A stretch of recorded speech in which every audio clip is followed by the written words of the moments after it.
Ang kwentong ito ay hango sa totoong buhay. Karanasan ito ni Lola Imang.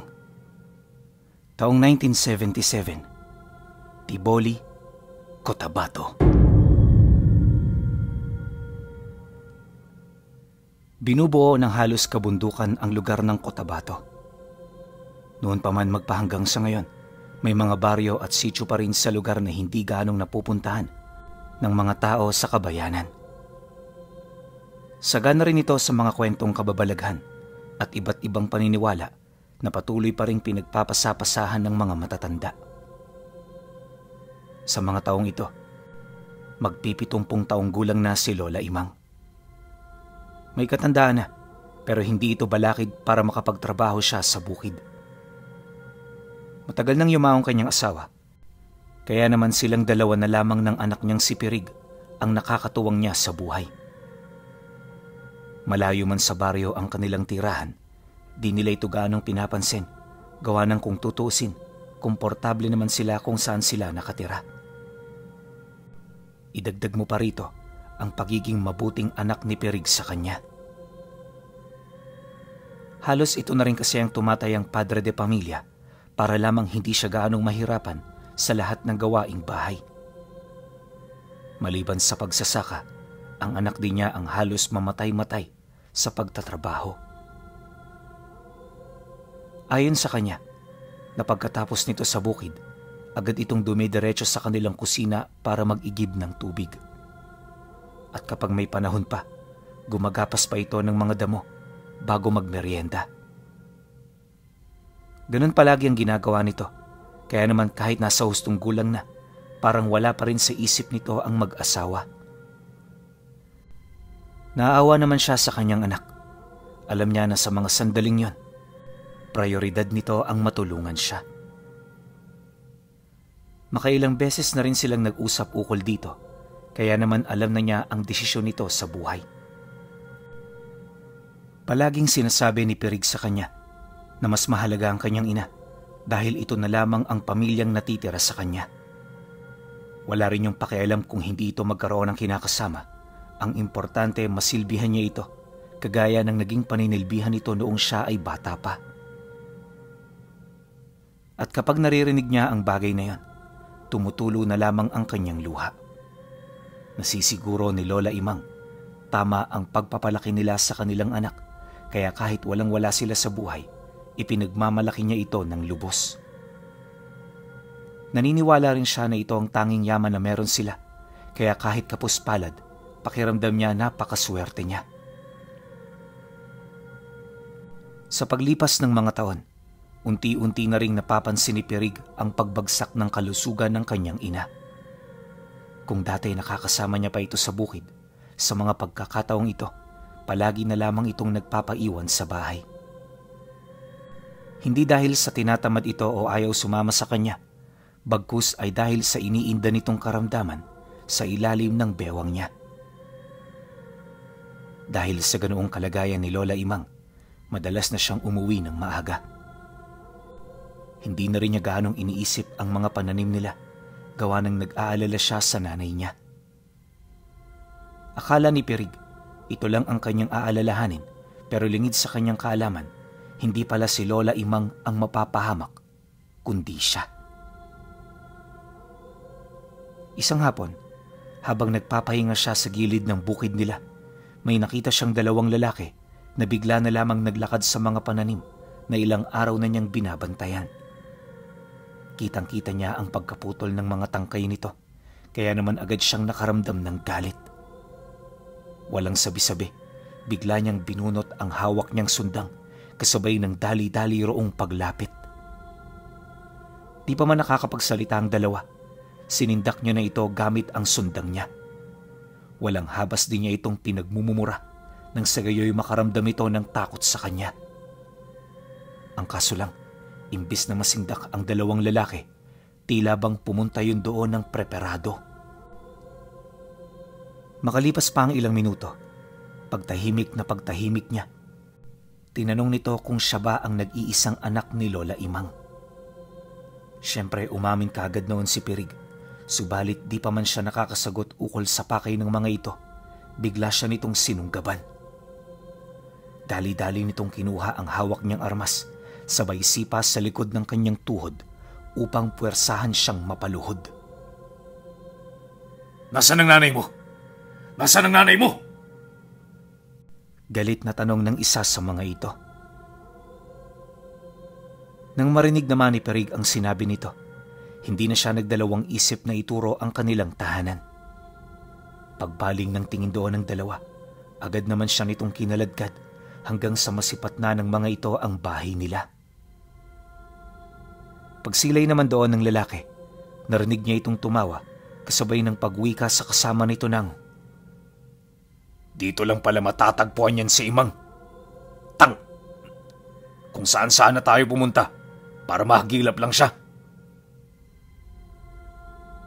Nang marinig naman ni Perig ang sinabi nito, kahit nahihirapan siya sa kanyang kalagayan, pinilit niyang magtanong ukol sa kailangan ng mga ito sa kanya. Sa estado kasi ng dalawa, mukhang meron itong gagawing hindi maganda. At kagaya nga ng inaasahan, inilahad nito sa kanya ang mga masasama nitong balak. "Totoy, di mo ba alam na yung nanay mo, pinagkakaguluhan yan sa mga baryo? Yang si Imang, mga ngalagaya ng mutya. Hindi mo alam? Paanong hindi? Kung tutuusin, anak ka naman niya." Dagdag pa nito na, kaya nila ito hinahanap ay dahil kagaya ng iba, gusto rin nilang makakuha ng biyaya. Mariin itong inilahad na handa nilang gawin ng kahit ano, kahit papaslangin ito makuha lamang ang kanilang nais. Dahil dito, mas lalo siyang kinabahan. Hindi niya kasi sukat akalain na sa ganun nilang kalagayan, meron pa rin palang magtatangkas sa kanila.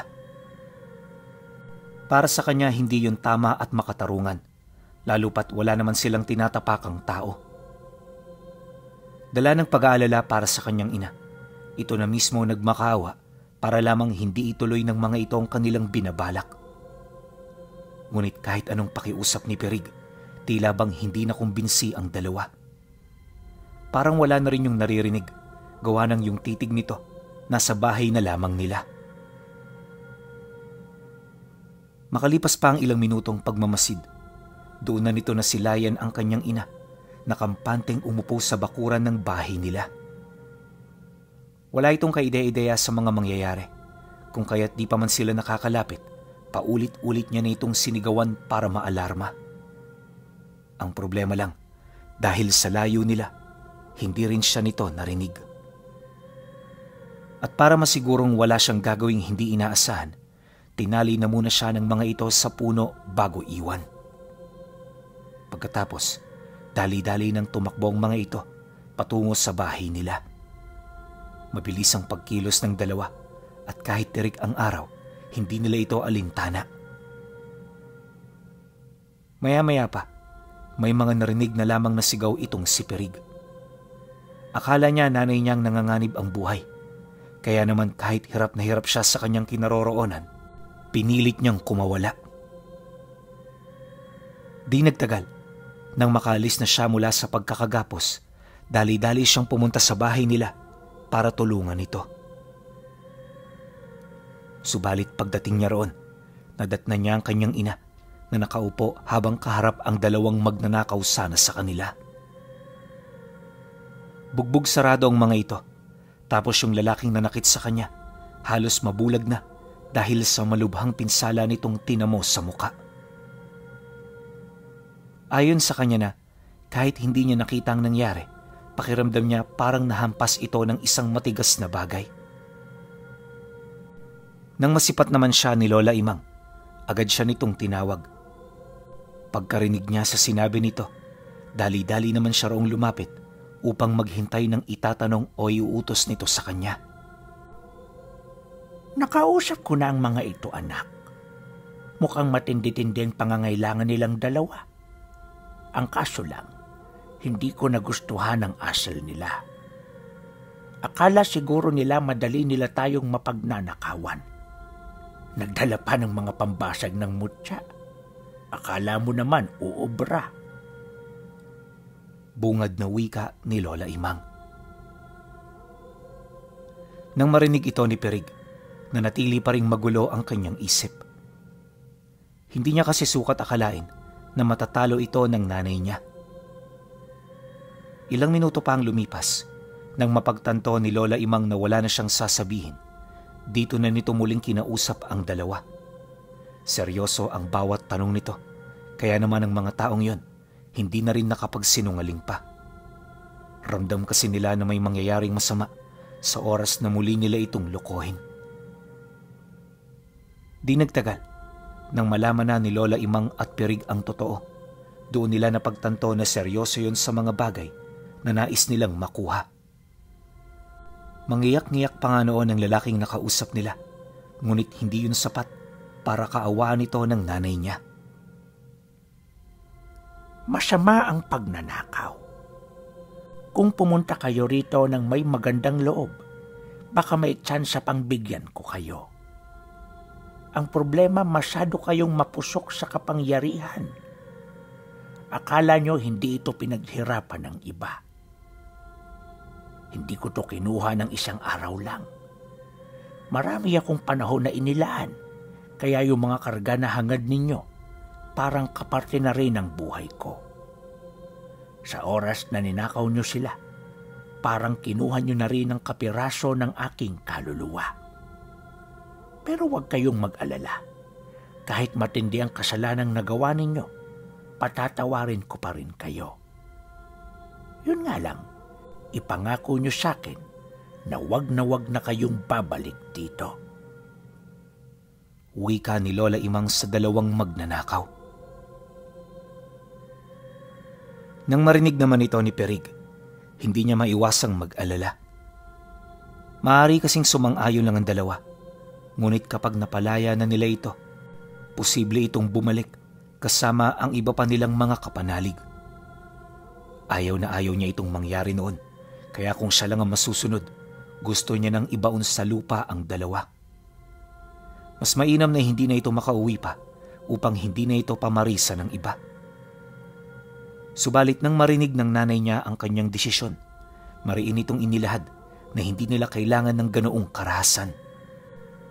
Ipinaunawa ni Lola Imang sa kanya, merong mga pamilya at kamag-anak ang mga taong yon, kaya naman kung papatayin nila ito, parang pinatay na rin nila ang mga taong umaasa at nagmamahal dito.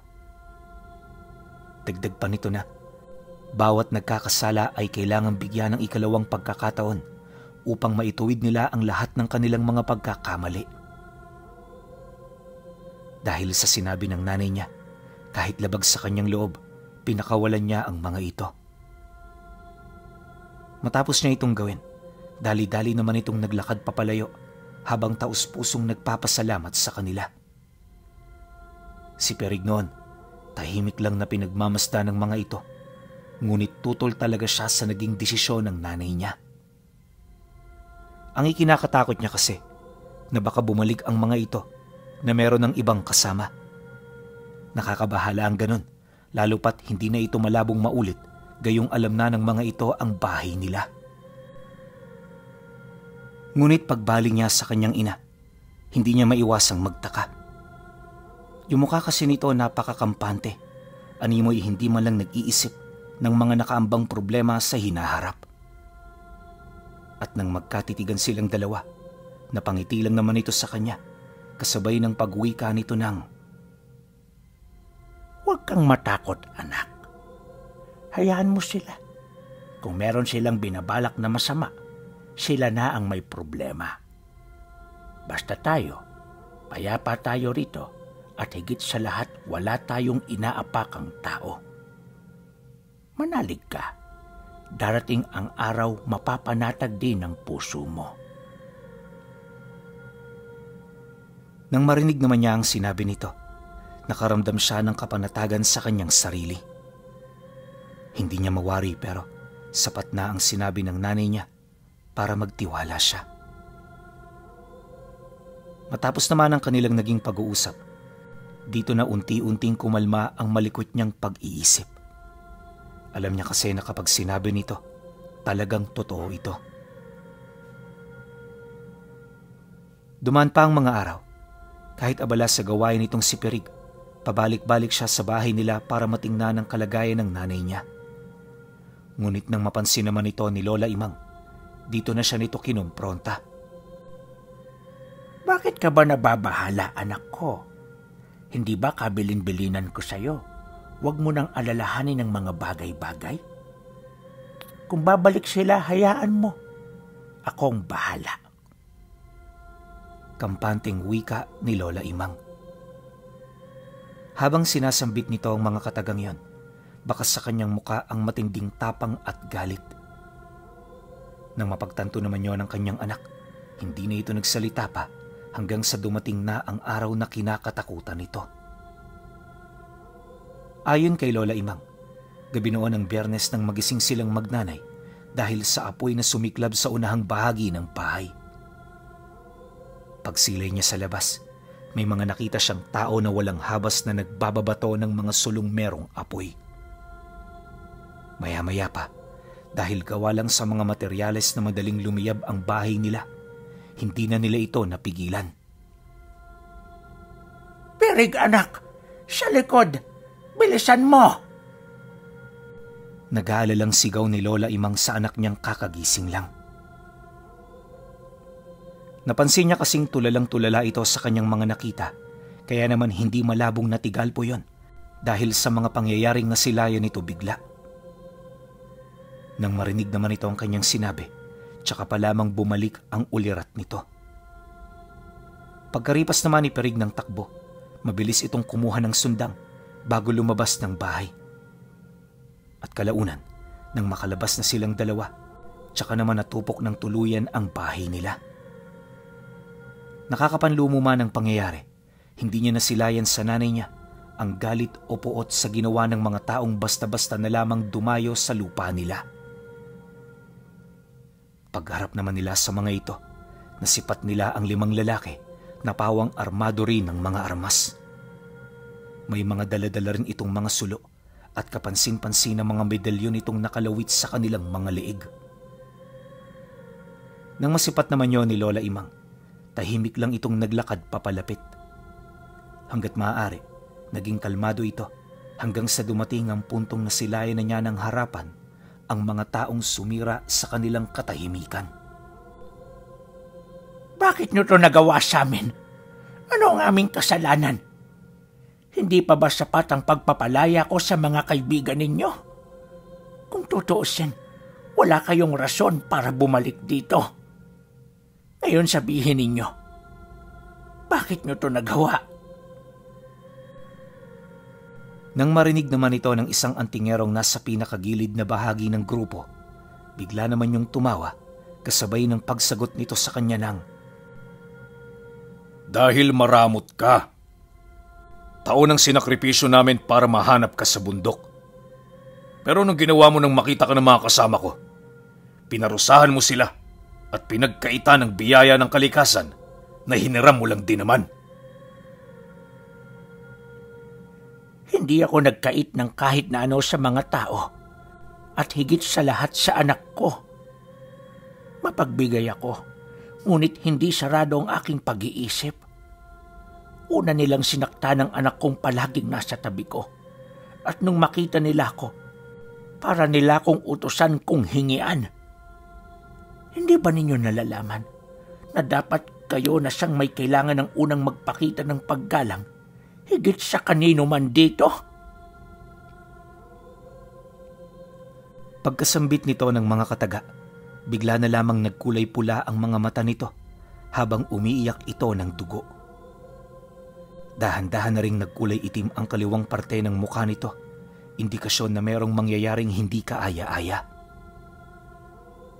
Kalaunan, pagsambit naman ito ng mga kataga, laking gulat na lamang ng 5 antingero nang may makita itong mga nilalang na bigla na lamang bumangon sa unahang bahagi kung saan nakatayo si Lola Imang. Nababalot sa makapal na lupa ang mga wangis nito, kaya naman hindi nila ito agarang namukaan hanggat hindi pa ito nakakatayo. Ngunit nang tuluyan ng makabangon ang mga nilalang, dito nila nakita ang mga demonyong animoy nagkatawang tao lang. Paglalarawan ni Perig sa tinawag ng nanay niya, may itim itong mga balat tapos namumulang mga mata. Meron din yung mahabang dila at mga daliring may mga kukong animoy kasing tigas ng bakal. Meron din itong hawak na mga katangi-tanging sandata na kung hindi siya nagkakamali, pinanday pa noong unang panahon. Ayon pa kay Perigna, kahit nakasuot ng mga sirasirang baluti ang mga ito, alam niya na hindi ito kailangan ng mga nilalang. Sapat na para sa 5 ang mga nag-uumapaw nitong lakas. Hindi nagtagal, isa-isa itong binulungan ni Lola Imang, dahilan upang umatungal ang mga ito ng sabay-sabay. Nanlilisik din ng mga mata nitong tumitig sa 5 antingero, animoy nakuha na nila ang ibig iparating ng kanilang Panginoon. Kung inaakala niyong lahat ng bagay ko ay nasa kanan, nagkakamali kayo. Minsan kailangan din ng kapangyarihan ng demonyo para mapangibabawan ng mga katulad ninyo. Matagal ko nang pinaghandaan ang pagkakataong ito. At ni minsan, hindi ko ito pinagsisihan. Galit na wika ni Lola Imang habang inuutusan ng kanyang mga nilalang na umatake. Matapos nitong makapagwika, gamit ang dialekto ng mga nilalang, inutusan niya ito na sumugod. Kaya naman nang marinig ng mga ito ang kanyang sinabi, para itong nagwawalang mababangis na hayop na mabilis na lumalapit sa kanilang mga biktima. Noong una nakakadepensa pa ang mga antingero dahil sa mga espiritual na kalasag nila. Subalit habang tumatagal, napapansin ng mga ito na parabang hinihigop ng mga nilalang na yon ang bawat presensya nilang bumubuo at nagpapalakas dito. Nang mapagtanto naman yon ng iilang mga antingerong may dalang mutya, agad naman nilang ginamit ang mga tanga nila, subalit laking gulat na lamang nila nang mapansin nilang parang hindi tinatabla ng abilidad ng mutya yung mga nilalang. Dahil sa pangyayari, napilitan ng mga itong umatras para umiwas. Pagsilay naman dito ni Lola Imang, sa kumpas ng kanyang kamay, tumigil ang 3 nilalang. Hinayaan niya ang 3 na makalayo bilang pagpapakita ng kanyang awa at galit sa mga ito. Habang nakadistansya naman ang mga antingero sa kanila, unti-unti siyang humawak sa lupa kasabay ng pag-angat ng likod ng nilalang na biglang umahon sa ibabaw nito. Pagsilay naman ni Perig sa bagay na yon, hindi niya halos mawari kung ano ang tinawag ng kanyang ina. Anak ko, dumito ka lang. Huwag kang susunod at mapanganib ang mga taong yan. Paalala ni Lola Imang bago niya lisanin ang kinaroroonan ng kanyang anak. Sa isang iglap, nang muli niyang nakaharap ang 5, kinausap niya ito ukol sa kung ano ang desisyon nila sa mga buhay nila. Dagdag pa niya na hindi niya palalagpasin ang kanilang ginawa, lalo pat labis siyang naapektuhan buhat sa pangyayari. Mariin din niyang inilahad na wala siyang pakialam kung ituring man siyang demonyo ng mga ito sa kadahilanang ang mga ito ang unang nagkasala sa kanya. Dagdag pa niya na kahit tawagin nila ang lahat ng kapanalig nila, hinding-hindi siya nito masisindak.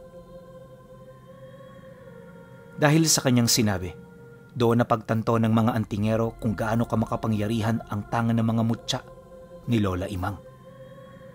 Habang nakikipag-usap din ng mga ito, sinubukan nitong tanungin ang mga ginagamit niyang mutya upang sana'y basagin. Akala ng mga antingero hindi niya napapansin ang kilos ng mga ito, ngunit lingid sa kanilang kaalaman, di hamak na mas nauna ang kanyang kaisipan sa ganoong sitwasyon. At para mas lalo siyang magpakitang gilas, inilahad niya sa mga ito ang isa sa mga mutyang ginagamit niya. Luha ng puso ng saging ang nag-iisang mutya na ginagamit ko ngayon. Wala akong balak na gamitin ang iba dahil hindi kayo karapat-dapat para doon. Subukan yung basagin. Tingnan natin kung uubra. Alam ko na alam niyong lahat ng sangkap ng pambasag, kaya bibigyan ko kayo ng pagkakataon. Ngunit kapag nabigo kayo, uuwi kayo na wala sa inyo ang inyong mga braso. Kailan may hindi na rin kayo makakagamit ng lihim na karunungan at habang buhay na kayong magiging pabigat sa inyong mga pamilya.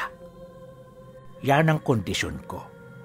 At kung handa kayong makipagsapalaran, sumang-ayon kayo.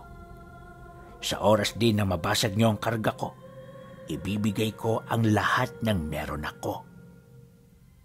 Seryosong wika ni Lola Imang sa 5 antingero. Nang marinig naman ng mga ito ang kanyang sinabi, bigla namang napangisi ang 3. Marahil naisip ng mga ito na pabor sa kanila ang ganoong sitwasyon, kaya naman kahit hindi pa nila sinusubukan, pakiramdam nila sila ang nagwagi. Ngunit lingid sa kanilang kaalaman, hindi ito ganun kadali. Marahil napakadali lang na basagin ang mutya, ngunit ibahin nyo ang mga karga ni Lola Imang. Sa dinami-rami kasi ng antingerong nakilala, ang anak lang nito, ang tanging may matinding pangontra sa pambasag. Tandaan ninyo na kahit alam ng kalaban nyo ang karga ninyo, hinding-hindi niya ito magagalaw kung hindi nito malalaman ang bagay o lugar kung saan nyo ito tinatago. Dagdag pa niya na si Lola Imang lang ang kaisa-isang taong nakilala niya na nagtatago ng mutya sa mga parte ng katawan nito na hindi inaasahan ng kalaban. Yung anak ni Lola Imang, alam kung nasaan yung mga mutya na yon. Kaya naman siya ang tinagurian ni Lola Imang na may malakas na pambasag. Ilang minuto pa ang lumipas, nabuo na nga ng mga antingero ang pambasag ng mutya. Pagbaling nito ng tingin sa matanda, sabay-sabay yung nagsambit ng buhay na salita bago ito tuluyang inihip sa kinaroroonan niya. Ramdam ni Lola Imang ang bisa ng mga buhay na salita, ngunit hindi ito sapat para tuluyan siya nitong mapanghina. Maya-maya pa, dala ng panlalaro, umakto siya na parang umi-epekto na ang mga ito. May paluhod-luhod pa siya noong mga oras na yon, na animoy nahihirapan sa kasalukuyang ginagawa ng kanyang mga kalaban. Ngunit nang mapagtanto niya na masyado na yung natutuwa, agad naman siyang tumayo ng nakangiti. Hindi ninyo nabasag, kaya nabigo kayo. Nakangising wika niya. Nang marinig naman ito ng mga antingero, bigla naman itong nakaramdam ng matinding takot na halos umabot sa kaibuturan ng kanilang mga kaluluwa. Yung iba dala ng matinding takot, hindi na napigilang tumakbo papalayo. Ngunit bago pa man ito mawala sa mga mata ni Lola Imang, tumarak na sa kanilang mga katawan ang binitawang palaso ng 2 nilalang na tinawag nito. Pagkatapos nilamon nito ng nilalang na nagsilbi niyang apakan hanggang sa tuluyan na itong makabalik sa kinaroroonan ng iba pa nitong mga kasama. Bagaman nag-aagaw buhay na, kalmado niya itong nilapitan na animoy meron siyang gagawing milagro. Walang sabi-sabi, hinawakan ni Lola Imang ang katawan ng 2 biktima kung saan tumagos ang palasong ibinato ng mga nilalang na tinawag niya. Noong una wala naman doong nangyari, ngunit habang tumatagal, dito na napapansin ng mga antingero ang animoy paghilom ng sugat ng mga kasama nila hanggang sa manumbalik na ang kamalayan ng mga ito. Pagtayo naman ito sa kanyang kinaroroonan, agad itong hinawakan ng 2 nilalang kasabay ng puwersahan itong paglapat ng kanilang mga braso sa malaking tipak ng bato. Natalo kayo, kaya sumunod kayo sa napagkasunduan. Huwag niyo akong sisihin sapagkat nagbakasakali kayo sa pamamagitan ng ating kasunduan, makukuha niyo ang tangan ninyong karunungan. Nang marinig naman ito ng mga antingero, tanging pagmamakaawa na lamang ang nagawa nito. Gayunpaman hindi ito sapat para baguhin ang desisyon ni Lola Imang. At sa kumpas ng kanyang kamay, pinutulan nito ng mga nilalang ng mga bisig. Abot hanggang kilikili ang pagkakaputol at para hindi ito mamatay, dali-dali niya itong nilapatan ng gamot.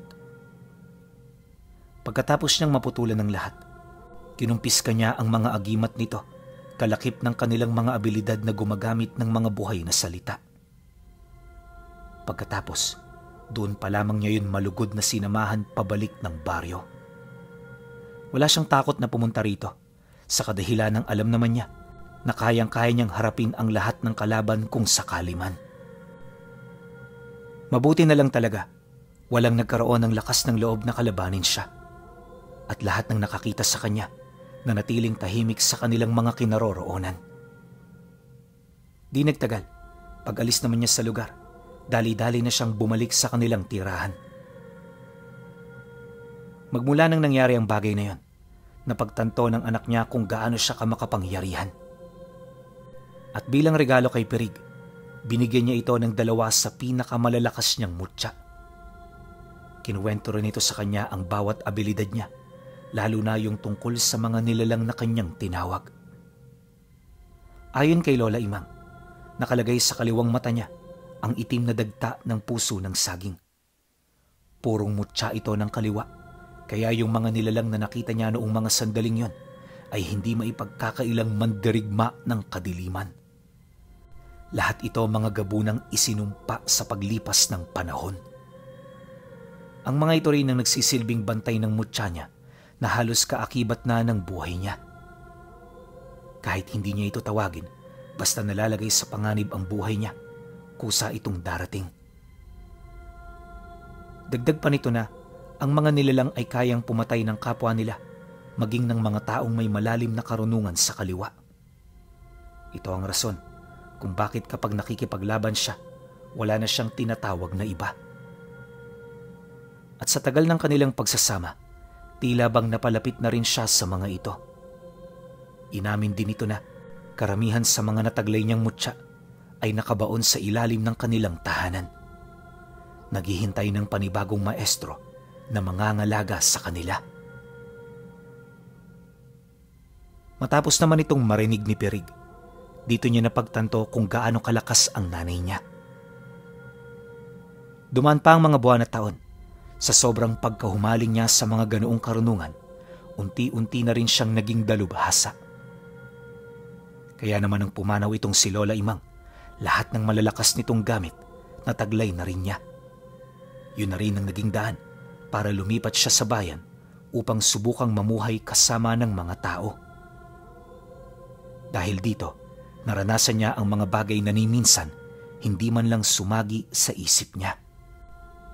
At alam niyo ba na hanggang sa pagtanda ni Perig, walang nakatalo sa kanya dahil sa mga ipinasa sa kanyang mga malalakas na karga ni Lola Imang.